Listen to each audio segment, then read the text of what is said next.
I haven't showered, I haven't eaten, I haven't done a lot of things I probably should do.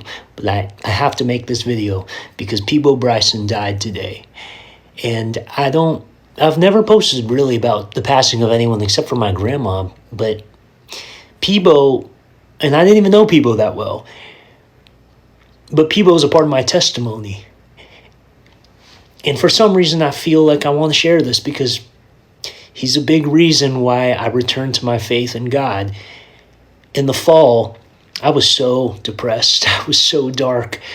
I was in and out of therapy, in and out of bars. I was going to, I remember I got a text. It was so dark. I felt I had nowhere to go. I just wandered the streets of New York by myself, just kind of teasing myself with, dark things, and anyway, I was in a dark place. I found myself in the French Riviera, sitting on the deck, just me and Peabo Bryson.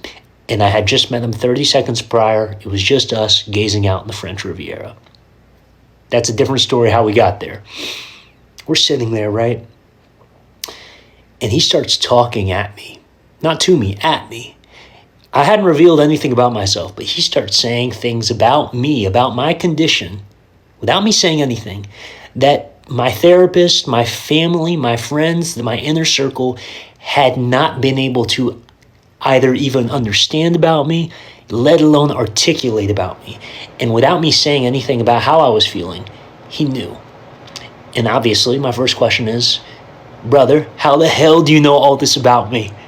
And he said, just nonchalant, he said, oh, I knew when I first saw you this afternoon, when I just saw you, when you entered. He said, I knew you were, and he uses this term, he called it brightborn. He said, you're a brightborn. We're the same. We're made from the same cloth. And I just was in awe. Now, as I continued to ask him questions, he told me, Bryan, what you need to do is you need to make a new covenant with God, like Abraham. I wasn't connected to my faith at this time.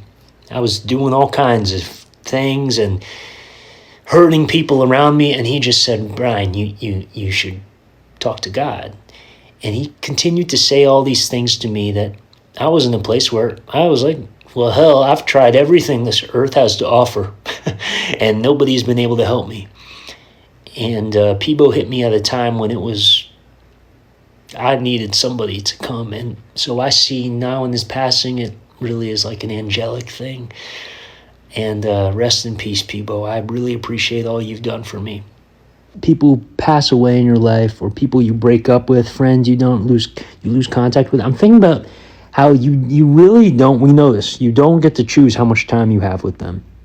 But I'm realizing now, you do get to choose how much time you don't have with them. And I never had that realization until now. So let's say you have X amount of time with them. You don't know what X is. You just don't know. But what you do know is that you're always going to be making decisions that are subtracting from X. So if you're given X as the potential amount of time you could have with them, every decision you make to stay late at work or to go play video games or do this thing or do some sort of nonsense instead of spend time with that person, you're subtracting from that X. I'm realizing this now. You can't add to the X. You cannot.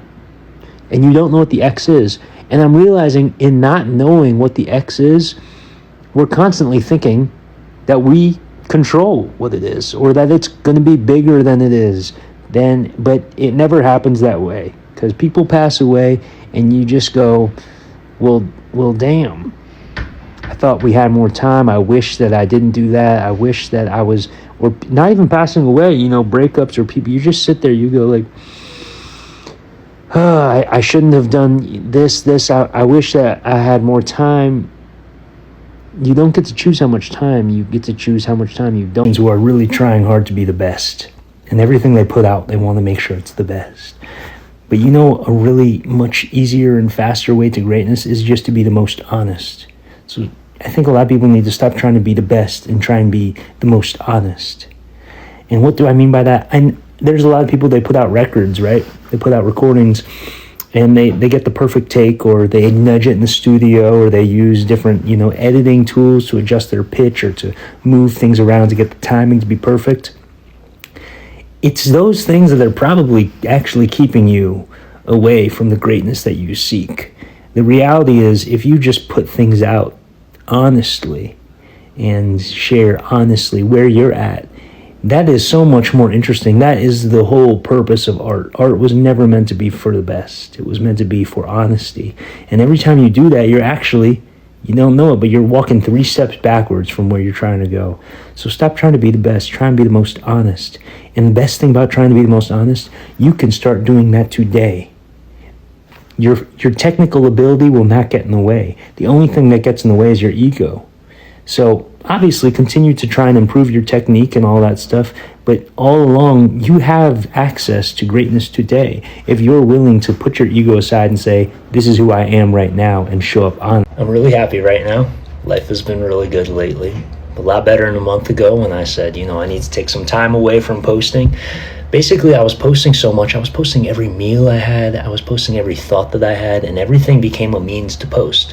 And the problem with that is that social media became to dictate the direction of my life and also my perception of how happy I was in life.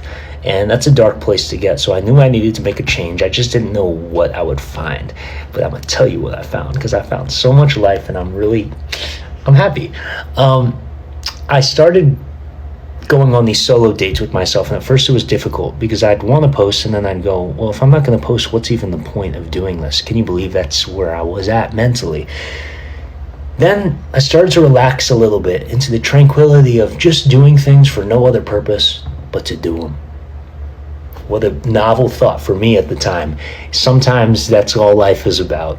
And the other cool thing is I started to learn a lot about who I am and what I like to do. I thought I knew a lot about myself, but it makes sense in the context of dating, because you go on dates to meet people and learn about them. So now I was going on solo dates and learning about, well, who is Bryan if he's not posting? Who is Bryan if he's not trying to be productive? And I learned some basic things about myself, about what I like to do and not like to do. But the biggest thing, the reason I'm making this video, I learned about myself is I was just so badly craving human interaction of any kind. I wanted to I just have been wanting to meet people, meet strangers, connect with old friends. I'd be in the Uber, right? And for context, in the past, I'd be the person who'd put my AirPods in, tuck my hat low, put on a frown, and just make it clear, don't interact with me.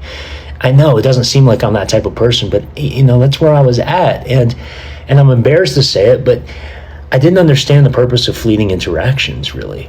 If it wasn't going to become a longer conversation or relationship or provide some sort of productive value, and I am embarrassed to say this, I just didn't fully understand the purpose of it. I was good at it, but I didn't get it. And